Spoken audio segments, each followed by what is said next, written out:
We have been seeing some very, very big moves from Hedera, and I do believe that they are on a path to ultimately tokenize a very large piece of the world. And obviously, in this video, we're going to go over a lot of information regarding that. And I also want to really kind of go over a little bit of the background of the new COO that did join Hedera. I know that I mentioned it in a video. I think it's from like 2 days ago now. I said that I want to kind of go over his resume just to kind of show you guys what's happening right now in the space, because we are seeing a ton of major board members of legitimate TradFi Web2 major companies coming over to the blockchain and Web3 space. And I want you guys to realize why that's happening. And in this video, I'm going to kind of go over a lot of information that's really kind of showing you guys exactly why this is happening and why you need to pay attention to what's going on. So with that being said, welcome to the channel, everyone. My name is Nick. For those that are new to the channel, hopefully by the end of this video, you do become a subscriber. And also, if you guys are not in the free Discord, what are you guys waiting for? Almost 10,000 members are in that free Discord. You won't regret it. So join up. Down in the description below. At the top of the description, there's going to be a link. And with that in mind, let's dive on in. So yes, Hedera did announce their new COO. And if we actually go over here to Shyam's, overall resume, we could see that he did join Hedera for about like 2 years and 6 months. He's been on the Hedera team. It goes all the way back to roughly July of 2022, where he did become a member of the board of directors. And he was on that board of directors for about roughly a year and 6 months before he did become the chair of the technology committee. That was about a year ago, January 2024 to about December of this year. But now he is the COO, and this is, more present. And we could actually see the overall breakdown of what his role is. Led operational strategy and execution for Hedera, focusing on resilience and innovation within the ecosystem. Supported enterprise use of the Hedera network through strategic planning and implementation, and then also collaborated with cross-functional teams to drive operational efficiency and growth initiatives. Now, if we actually scroll down at his resume, we are met with IBM initially, which is just responsible AI, right? This is full-time IBM, 2 years at about 5 months. Now, what's interesting about this is a lot of it does come from Casper Labs. Now, I know the mixed opinions on Casper Labs. I get it. I understand it. But, he was at IBM. So there was definitely going to be a lot of conversations and a lot of planning happening around that. But if we go beyond that, he was at the Hyperledger Foundation for about a year and 3 months. He was the alternate member of governing board. Now, we do know how large Hyperledger is. It's a massive enterprise giant out there. If you guys don't know about it, definitely do a little bit more research. But then also he was the executive partner, blockchain Web 3.0, metaverse and sustainability at IBM Consulting for about 4 years and 6 months. And then prior to that, IBM for 16 years and 3 months. And we could see how this goes all the way back to about 2003, consulting IT specialist. After that, SOA, technology practice manager, WW technical sales manager for WebSphere, program director, business unit sales leader, global sales leader, chief of staff, global sales director, and then, of course, director at global sales IBM blockchain. And then prior to that, there's a few other ones as well, but nothing too crazy there. But what's crazy is the overall resume that some of these individuals do have that are coming over to the Web3 space. Now, I question, why is that going on, right? I also ask all of you, like, why do you think that this is going on? Even if you look at Charles Atkins, for an example, who is now the president of Hedera, like, look at the resume of these individuals. They're coming from, major, giant companies. I mean, I know that you might look at this and say, all right, well, these aren't like crazy companies. They are, right? Like, these are people that are leaving major positions coming over to the Web3 space. And, if you're not questioning why, you need to be.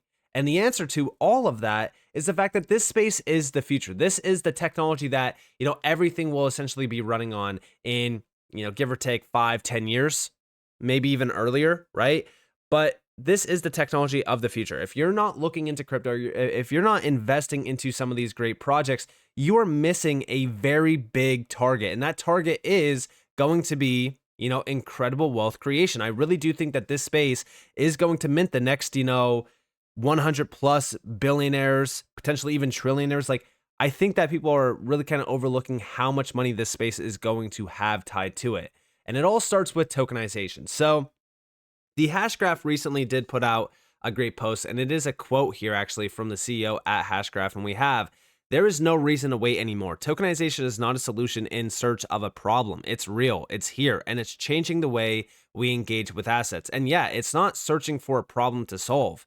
In fact, tokenization just makes sense, especially if we're looking at, everything going on chain, if we're thinking about everything going digital. I mean, money is really the last piece of, the world that has yet to go digital. I mean, if you think about everything else around it, everything now lives on a phone or a device or on the internet. Money, it just makes sense. Now, if we're thinking about this tokenization, the reason why I think that tokenization is so revolutionary is go and look at real estate, right?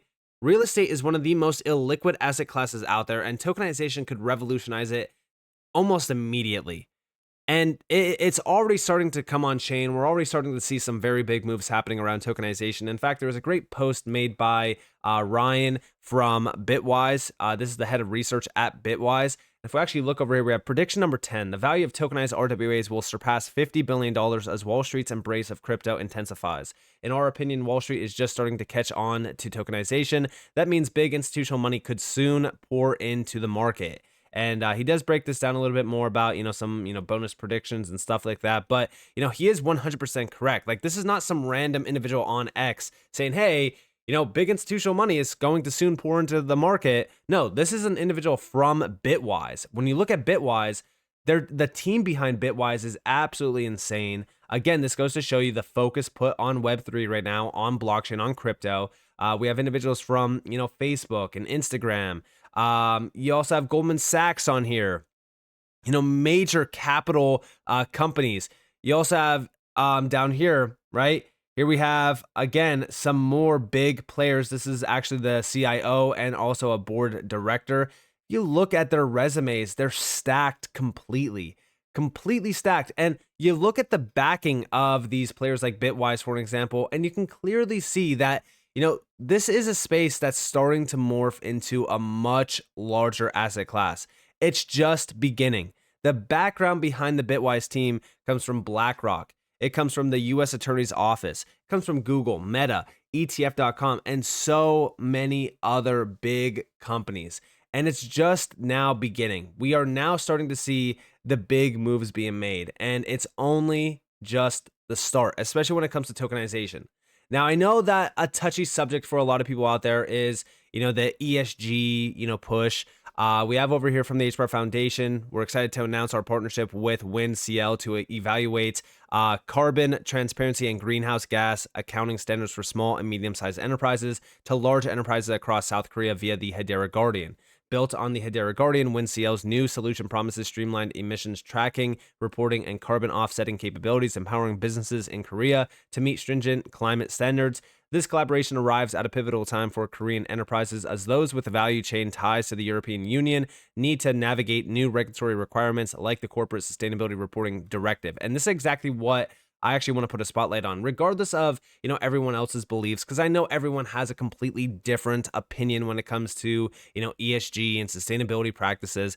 When we look at these major regulatory requirements and mandates put on these companies and these corporations, guess what? They still need a solution. They need to look at solutions. And Hedera with Hedera Guardian is right there for these major enterprises, these corporations, to ultimately allow for transparency to be tracked and traced around emissions and things like that. So Hedera's right there at the forefront of this. And we have against this regulatory backdrop, and together with WinCL, we aim to expand Korea's voluntary carbon market by creating an accessible, verified path for carbon offset transactions from Hedera-based markets. The Hedera-powered platform's capabilities for tracking, minting, accounting for emissions, in addition to offsetting, help ensure that the Korean enterprises meet national and international expectations for carbon accountability.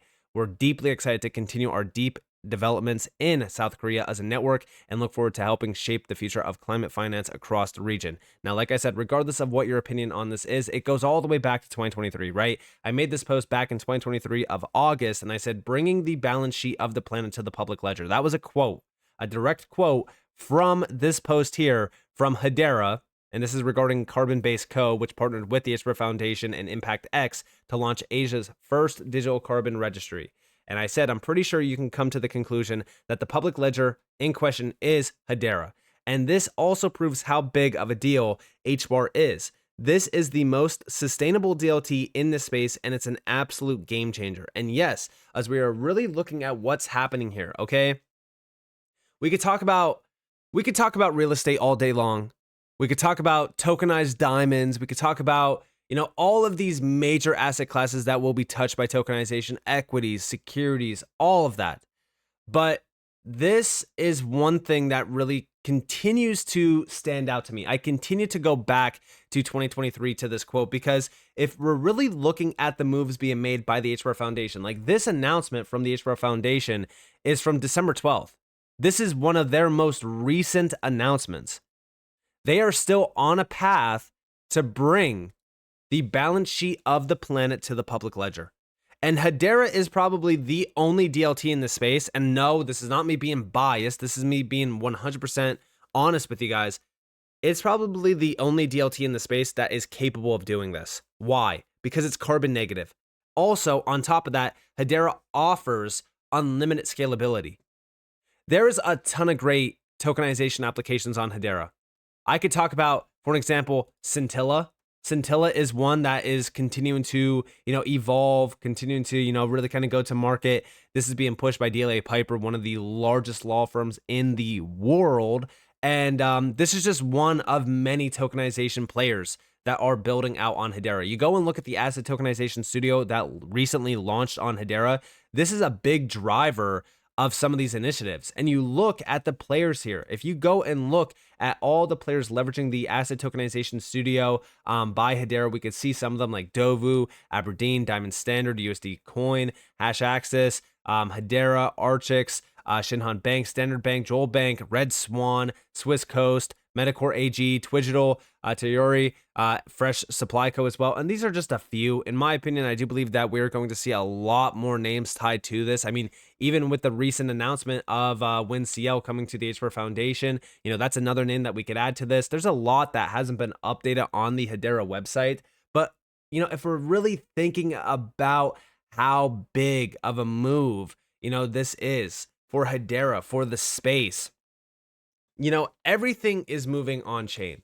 I think that that's the biggest thing that a lot of people are just continuing to forget, right? Like, we go back to my initial thought process. Why are these big players, from these massive companies that have board member seats, like they don't need to move over to blockchain? Why are they coming over to this space? Why are they moving into the Web3 space? They have massive resumes.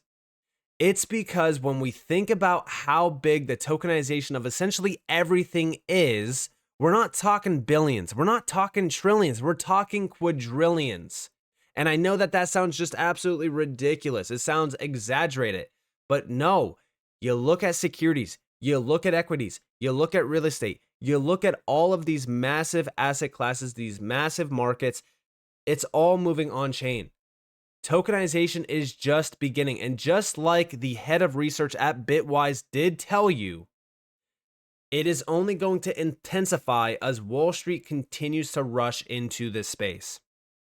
BlackRock has started the big move. Fidelity has started the big move. All of these big asset management companies and investment companies and institutional players, they're starting to realize what they are missing out on. We are witnessing an institutional rush into this market. And I do think that's only going to continue to grow. If we look at the value of tokenized real world assets right now, it's sitting just over about roughly $13 billion. I think the last time I saw it, even on this chart, it's kind of showing us $13 billion. And if we go all the way back to 2022 to now, I mean, it is a completely different story. And it's only going to intensify more. It's only going to become a much larger snowball effect. And these public ledgers like Hedera stand at the forefront of this to gain the most. So with that being said, I hope that you guys enjoyed this video. If you guys definitely leave a like, subscribe, turn notifications on because more free content. You guys are more than welcome to follow me on Twitter and join the free Discord down in the description below. And with that being said, guys, it's been Nick. Thanks for watching. Peace out.